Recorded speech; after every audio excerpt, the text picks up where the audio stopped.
Hello and welcome to another video from flashcardsforkindergarten.com. In this video, I'd like to introduce the animal phonics. The animal phonics come in a set of 26 flashcards, as well as this large phonics sheet. The phonics sheet is designed to be used at the front of the classroom or between pairs of students. You can then drill the students by doing the following. A, alligator. B, bear. C, cat. And so on and so forth. The flashcards themselves can be printed at this size, A4, or even as big as this poster, depending on the size of your classroom.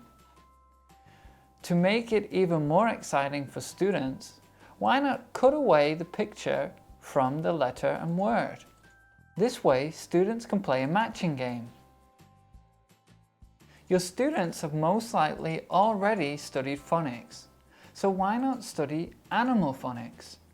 Please visit flashcardsforkindergarten.com to find these materials as well as hundreds of other free flashcards.